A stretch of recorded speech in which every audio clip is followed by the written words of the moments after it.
जय गुरुदेव। और दोस्तों, मेरे चैनल सिद्ध सावर मंत्र में आपका एक बार फिर से हार्दिक स्वागत है। और देखिए, आज की वीडियो आपके लिए बहुत ही खास होने वाली है, क्योंकि इसमें भी आपको एक अनुभव, एक ज़बरदस्त जोरदार अनुभव आपको मिलने वाला है।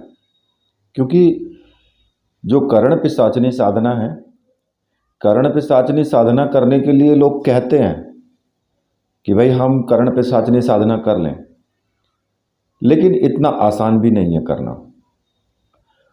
और जिनके मैं आपको अनुभव अभी आज इसी वीडियो के अंदर सुनवाऊंगा, उन्होंने कोई साधना भी नहीं की है, उन्होंने कोई साधना नहीं की है, और लेकिन फिर भी उनको इतने ज़बरदस्त अनुभव हुए। क्यों हुए ऐसे अनुभव? कारण क्या है? तो इन सभी बातों का आप इस वीडियो को पूरी देखना, तो आपको स्वयं पता लग जाएगा। और एक बात और कहूँगा आपसे कि अभी होली आने वाली है, जिसमें कि मैंने काफ़ी साधनाएं दी हैं। तो आप अगर चाहते हैं कि होली में साधना करें और साधना की सामग्री आपको चाहिए, तो आप समय रहते हुए ऑर्डर कर दें। क्योंकि आप कहने लगे कि होली से 5 दिन पहले अगर आप ऑर्डर करेंगे और कहने लगे कि साधना सामग्री मुझे होली तक मिल जाए, तो फिर नहीं मिल पाएगी। इसलिए आप उस वक्त में भले ही ऑर्डर ना करें, लेकिन पहले ही ऑर्डर कर लेंगे तो आपको सामग्री टाइम से मिल जाएगी। ठीक है? और ये जो अनुभव है, ये अनुभव आप सुनिए, इन्हीं की ज़बान में आप सुनिए इस अनुभव को। गुरुदेव, आपको मेरा कोटि कोटि प्रणाम। मैं मध्य प्रदेश के एक छोटे से गांव में रहता हूँ। मैंने आपका वीडियो देखा था कर्ण पिशाचिनी का, जिसमें आपने वाम मार्गी साधना का जो अनुभव डाला है वो मैंने सुना था। उसके बाद में मैंने कर्ण पिशाचिनी का सात्विक विधि जो आपने बताई है वो मैंने सुनी, और मेरे मन में इच्छा आई कि मुझे ये साधना करनी चाहिए और लोगों का भला करना चाहिए। कुछ कारण की वजह से मैं ये साधना नहीं कर पाया, लेकिन उसके बारे में सोचता था, दिन रात उसके बारे में सोचता था। कर्ण पिशाचिनी एक ऐसी शक्ति है कि जो हमारे प्रश्नों के उत्तर देती है, हर प्रश्नों के उत्तर देती है। उसको मैं देवी के स्वरूप में ही समझता था कि वो देवी है और हमारे प्रश्नों के उत्तर देती है। ऐसे करते करते उसकी उसको उसकी तरफ मेरा आकर्षण इतना बढ़ गया कि ना चाहते हुए भी मेरे मुख से उसके जो मंत्र है वो निकलते चले गए। कुछ दिनों बाद में मुझे ऐसा हुआ कि मुझे खुद नहीं पता, मेरे आँख में आंसू आ गए उसके प्रति।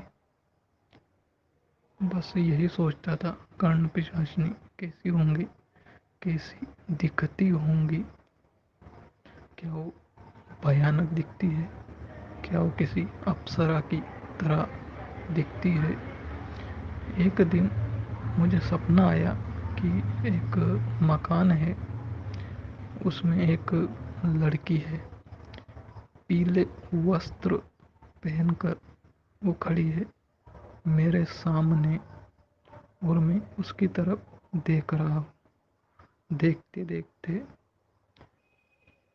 लाइट चली गई, उस मकान की लाइट चली गई और अंधेरा हो गया। और मैं सोच रहा हूँ कि ये लड़की कौन है, मैं उसको पूछूंगा वो कहाँ से आई।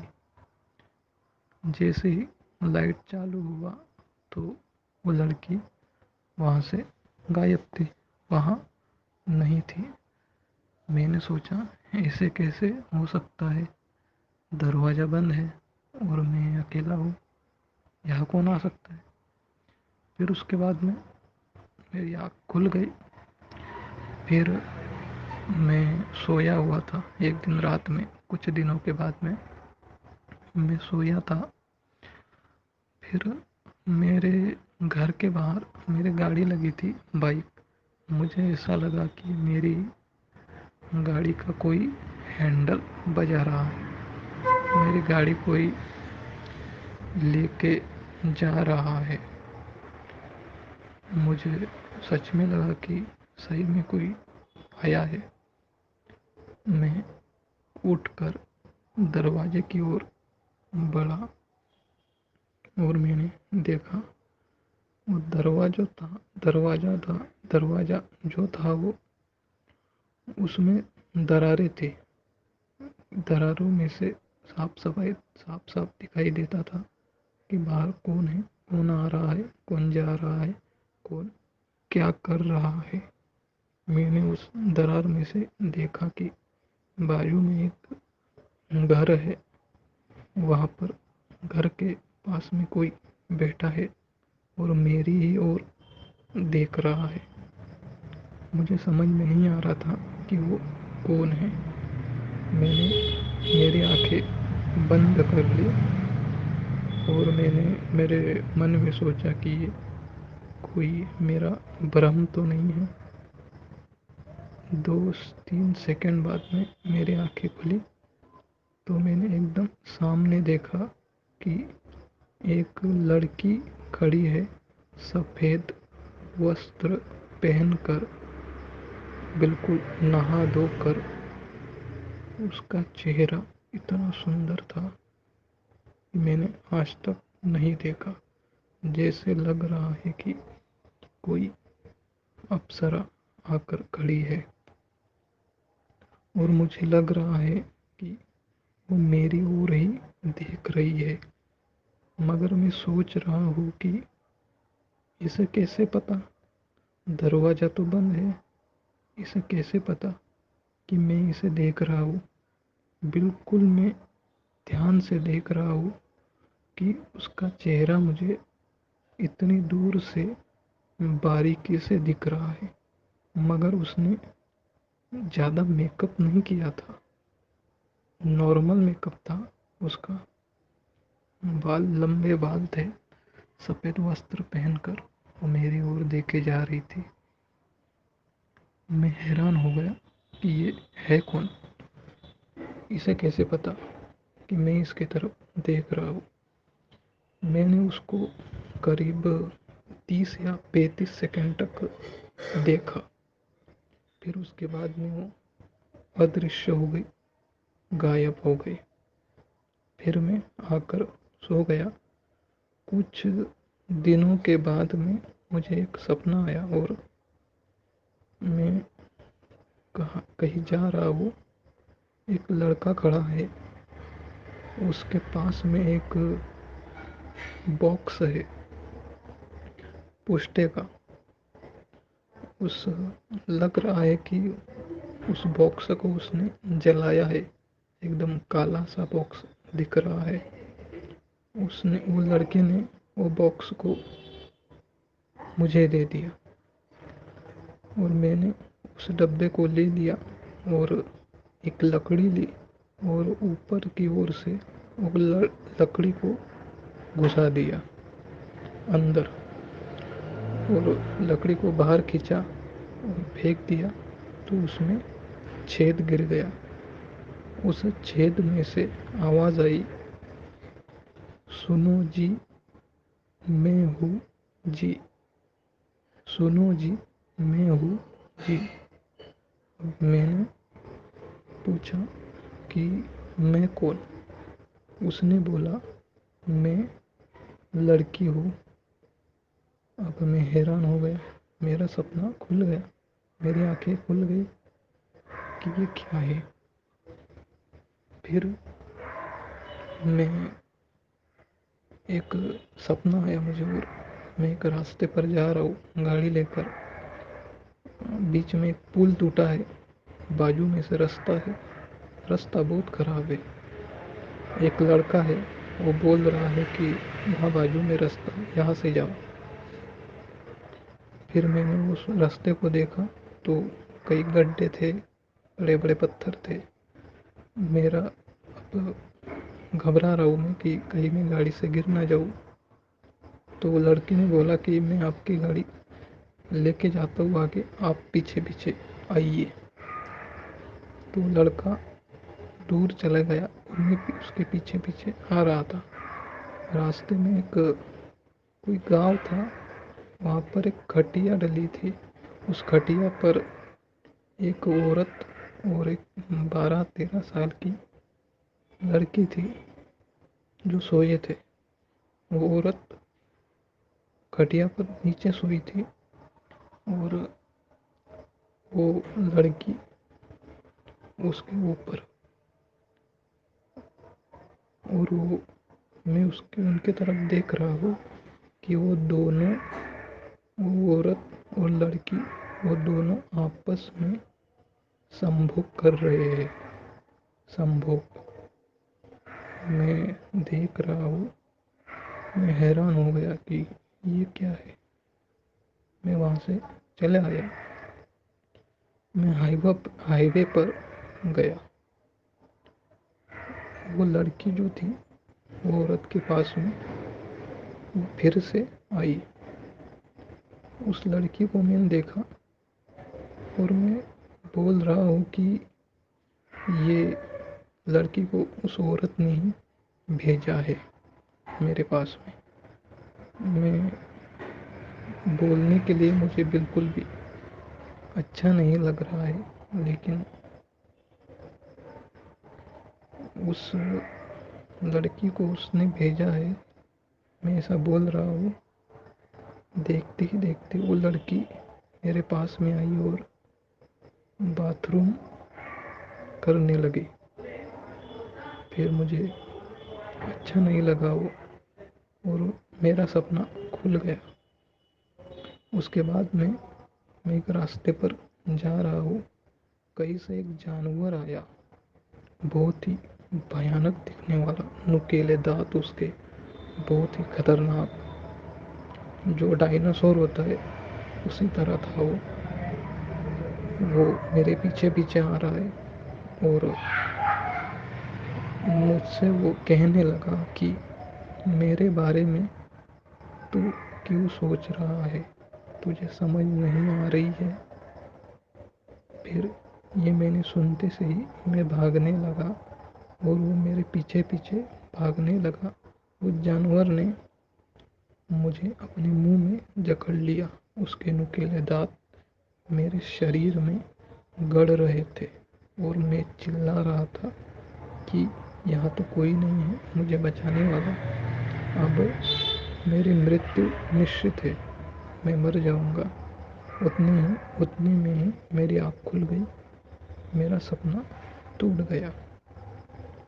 अब मैं घबरा गया यहाँ पर कि ये क्या हो रहा है। मुझे डर लगने लगा। मैं महादेव के मंदिर में जाता हूँ, ओम नमः शिवाय की जाप करता हूँ। फिर उस दिन मैं महादेव के मंदिर में गया और पता नहीं, वहाँ पर बैठा हूँ और महादेव के लिए मेरे मुख से गुरुदेव शब्द निकला। पहली बार मैंने कहा, हे महादेव, हे गुरुदेव, जो मेरे साथ में हो रहा है, क्या मैं जिसके बारे में सोच रहा हूँ, क्या ये वही है? हे गुरुदेव, मुझे बताइए और मेरी रक्षा करिए आप। इतना कह के मैं वापस आ गया और मुझे फिर एक सपना आया कि मैं महादेव के मंदिर में गया हूँ और वहाँ पर एक स्त्री बैठी है।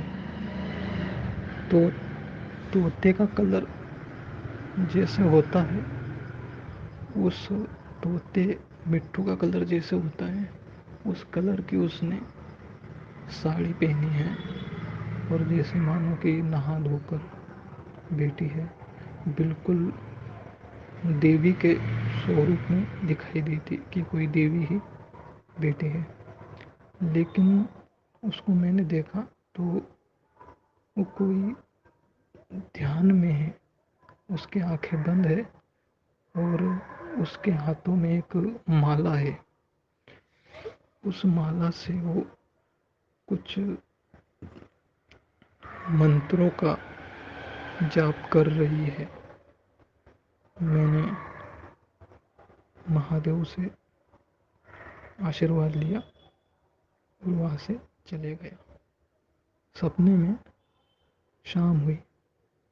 शाम होने के बाद मैं फिर से महादेव के मंदिर में गया तो वो स्त्री, वो औरत वही बैठी है, ध्यान में मग्न है, माला लेकर कुछ मंत्रों का जाप कर रही है। मैंने उसकी तरफ देखा कि सुबह में जब आया था तो ये ऐसी बैठी थी और अब शाम हो गई और ये ऐसी ही बैठी है, कोई ये साधना कर रही है।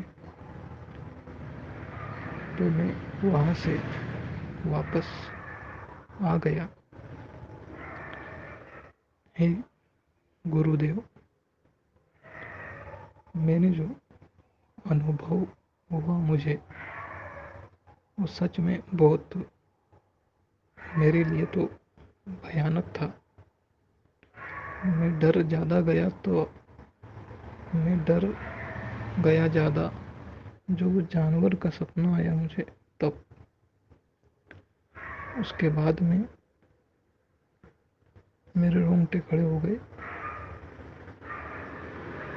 हे गुरुदेव, मैं आपसे प्रार्थना करता हूँ कि क्या मैंने उस शक्ति के बारे में कुछ गलत सोचा था या फिर मेरी कुछ भूल हुई है। शायद मैंने ऐसा नहीं करना चाहिए था क्योंकि वो शक्ति बहुत खतरनाक है।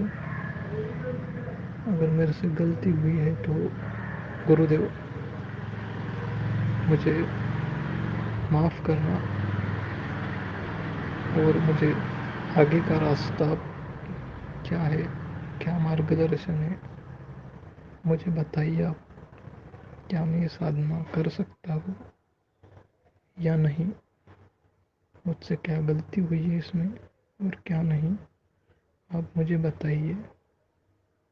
जय गुरुदेव। तो देखिए, आपने अभी इनका अनुभव सुना और इन्हीं की ज़बान में सुना। देखिए, थोड़ा सा ये बोलते तो रुक रुक कर हैं। रुक रुक कर क्या बोलते हैं कि हो सकता है कि इनको हिंदी बोलने में थोड़ा कठिनाई होती हो या किसी किसी व्यक्ति का थोड़ा बोलने का तरीका भी होता है, लेकिन इनका जो अनुभव है वो अनुभव एकदम बिल्कुल सही है। और मैं आपको यहाँ पर एक बात और क्लियर कर देना चाहता हूँ कि जितनी भी ये परायोनियों की जो साधनाएं होती हैं, चाहे वो पिशाचनी साधना हो, अप्सरा साधना हो, यक्षिणी, योगिनी, कोई सी भी साधना हो या किन्नरी हो, तो इन साधनाओं में क्या होता है कि आप जितना इनका चिंतन करेंगे उतना ही ये आपकी तरफ भी आकर्षित होती हैं। इन साधनाओं में सबसे बड़ी विशेषता होती है और ये साधनाएं तभी जल्दी से सिद्ध भी होती हैं जब आपका चिंतन ज़्यादा होगा, आपके मन मस्तिष्क में इनका ही विचार चलता रहेगा, तो ये बहुत जल्दी सिद्ध होती हैं। फिर अगर विचार नहीं है, आपका चिंतन नहीं है, तो इतनी जल्दी सिद्ध नहीं होती हैं फिर। और करण पिशाचनी साधना को मैं इनसे भी बोलूँगा कि अगर ये सिद्ध करना चाहते हैं, करण पिशाचनी को सिद्ध करना चाहते हैं, तो सबसे पहले तो इनके पास में गुरु होना जरूरी है। अगर गुरु नहीं है तो फिर गुरु दीक्षा ले लें, ठीक है, तब उसके बाद ये साधना करें। अगर इनको साधना नहीं करनी है तो फिर उसका चिंतन करना बंद कर दें। और अगर साधना करनी है तो चाहे आप भगवान शिव को गुरु मान के करो, चाहे कोई भी आपका गुरु हो, उनको उनसे जो है गुरु मंत्र लेकर के और गुरु मंत्र का जाप करते हुए तब ये साधना करनी चाहिए। ऐसे ही बिना गुरु के करण पिशाचनी साधना नहीं करनी है। ठीक है। और देखिए एक जगह इन्होंने बताया है कि जो भगवान शिव को इन्होंने ऑटोमेटिक ही गुरु मान लिया, अंदर से इनकी अंतरात्मा ने आवाज़ दी। तो अगली बार जब इनके सामने जो अनुभव आया तो वो स्त्री बैठी हुई वहाँ भजन कर रही है भगवान शिव के मंदिर में, और भगवान शिव ने ये दिखाया है, जब इन्होंने अपना गुरु ही मान लिया उनको, तो उन्होंने दिखाया है ये है तो वो करण पिशाचनी ही, लेकिन बैठी शिव के मंदिर में भजन कर रही है। तो मतलब कि ये जितनी भी ये शक्तियां हैं ये सब भगवान शिव के ही अधीन है, भगवान शिव से अलग कोई भी नहीं है। तो आपको इस जिससे ये अंदाज़ा लग जाना चाहिए कि भगवान शिव को गुरु मानने से किस प्रकार से आपकी सहायता हो सकती है। कुछ लोग कहते हैं ना कि भगवान शिव को गुरु माने तो फिर बताएगा कौन हमको, कैसे हमारी कोई रक्षा करेगा। तो भगवान स्वयं रक्षा करते हैं, उन्हीं का आदेश चलता है। ठीक है। और दूसरी, अब आपको इसमें एक बात और बता देता हूँ यहाँ पर कि अगर आप कोई भी स्त्री तत्व की साधना करते हैं, स्त्री में जैसे कि आपका करण पिशाचनी हो गई या कोई भी किन्नरी हो गई या फिर अप्सरा है, यक्षिणी है, योगिनी है, और भी बहुत सारी ऐसी शक्तियाँ हैं, अगर आप इनकी साधना करते हैं, इनका मेन उद्देश्य होता है आपके ब्रह्मचर्य व्रत को खंडित करना, और ये बहुत सरलता से कर देती हैं इस काम को, क्योंकि इनका जो रूप है वो इतना मोहक और लुभावना होता है। हालांकि सभी साधनाओं में, चाहे आप माता दुर्गा की साधना करो, 10 महाविद्या साधना करो, फिर भी आपके ब्रह्मचर्य व्रत को खंडित करने का प्रयास किया जाएगा। भले ही वो 10 महाविद्याओं में से नहीं होगी, माता दुर्गा नहीं होगी, लेकिन भले ही आपने माता के रूप में उनकी साधना की है, लेकिन फिर भी वो योगिनियों को, यक्षिणियों को आपकी ब्रह्मचर्य व्रत को तोड़ने के लिए भेज देती हैं, क्योंकि वहाँ आपकी परीक्षा होती है। अगर आप उस परीक्षा में सफल हुए तभी आगे बढ़ पाओगे। साधना कोई सी भी हो, अनुभव अच्छे भी होंगे, बुरे भी होंगे, भयानक भी होंगे, सभी तरह के होते हैं। जरूरी नहीं है कि अच्छे अच्छे ही होंगे, भयानक भी होंगे। और इनके लिए तो ये अनुभव जितने भी हैं, क्योंकि इन्होंने कोई साधना नहीं की है, इनके लिए जितने अनुभव हैं वो इनके लिए भयानक ही हैं, क्योंकि एक नए साधक के लिए तो इतने अनुभव काफ़ी हैं उनके साहस को तोड़ने के लिए, ध्वस्त कर देंगे। ठीक है। अब देखिए इन्होंने अपने लिए पूछा है कि इनको नहीं आइडिया है, जिन्होंने भी जिनका भी ये अनुभव है कि गुरुदेव मुझे क्या करना चाहिए, क्या मैंने कोई गलती कर दी है, क्या मैंने कोई गलत किया है। तो मैं इनसे ये कहना चाहता हूँ कि गलती तुमने कुछ नहीं की है, गलती तो तुम्हारी कुछ है ही नहीं, तुमने सिर्फ उसका चिंतन किया है, और चिंतन किया है तो वो आपको अनुभव देने के लिए आई है। तो ना तो तुम्हारी गलती है और ना ही उनकी गलती है कि भाई आप चिंतन करोगे तो वो आएंगी 100% बात, और अगर आप चिंतन नहीं करते हो तो वो नहीं आएंगी। अभी फ़िलहाल में वो आपके साथ हैं। ठीक है। अब मैं आपको बताता हूँ कि भाई अगर आपको ये साधना करनी है तो फिर आप उसको दृढ़ प्रतिज्ञा लेकर के और साहस के साथ करिए, क्योंकि इसमें साहस की ज़रूरत है। अगर साहस नहीं है और तुम चाहते हो कि साधना नहीं करनी है मुझे, लेकिन अनुभव तो आपको फिर भी आ रहे हैं, अब ऐसी स्थिति में क्या किया जाए। इन्होंने मुझसे यही सवाल किया है कि गुरुदेव कोई मेरा ऐसा निकालिए रास्ता कि मैं क्या करूं अब, क्योंकि अब वो अगर साथ आ गई हैं तो फिर इनको पग पग पर उनके जो अनुभव हैं वो चलते रहेंगे। अब इनको क्या करना होगा इस चीज़ से बचने के लिए। तो बेटा मैं आपसे कहना चाहूँगा कि आप हनुमान साधना शुरू कर दो, बस एक ही इसका तोड़ है, हनुमान साधना, भैरव साधना, हनुमान साधना, कोई सी भी हाई लेवल की साधना वो शुरू कर दो, या हनुमान चालीसा ही पढ़ना शुरू कर दो। दिन में, एक दिन में सुबह के टाइम कम से कम हनुमान चालीसा के 11 पाठ कम से कम करो, ठीक है। और ज़्यादा नहीं, 21 दिन कर लो, सब अनुभव खत्म हो जाएंगे। ये जैसे ही हनुमान जी की कृपा होगी और उनका आना शुरू होगा तो इन शक्तियों का जाना शुरू होगा वहाँ से, क्योंकि जहाँ वो अकेला खड़ा होता है, जहाँ होता है बस, फिर और कोई नहीं खड़ा होता वहाँ। तो इसलिए या तो उसको करो या फिर कोई भी मंत्र जाप शुरू कर दो, इसमें कोई ज़्यादा बड़ी बात नहीं है, घबराने की ज़रूरत नहीं है बिल्कुल भी, क्योंकि मैं हूँ ना, तो तुम्हें टेंशन लेने की ज़रूरत नहीं है। अब से आगे अनुभव खत्म, ठीक, अब से आगे नहीं दिखाई देंगे। बाकी हनुमान जी की उपासना करना, ठीक है। तो ये जो अनुभव है बहुत अच्छा अनुभव है इनका, कुछ अच्छे अनुभव भी हैं इनके और कुछ थोड़ा डरावने भी हैं। भले ही सपने में हुआ हो लेकिन डरावना तो है ही, क्योंकि सपने में अगर आपको कोई डरावनी सी चीज़ अगर नज़र आ जाती है तो आप एकदम से जब खड़े होते हो ना तो एकदम से हड़बड़ा करके खड़े हो जाते हो, डर जाते हो तब भी, चाहे कैसा भी सपना हो, ठीक है। तो इसी के साथ अब मैं वीडियो को यहीं पर समाप्त करता हूँ। मेरे साथ बोलिए, बोलिए वीर बजरंगबली हनुमान जी महाराज की जय, बोलिए मेरे परमहंस गुरुदेव की जय।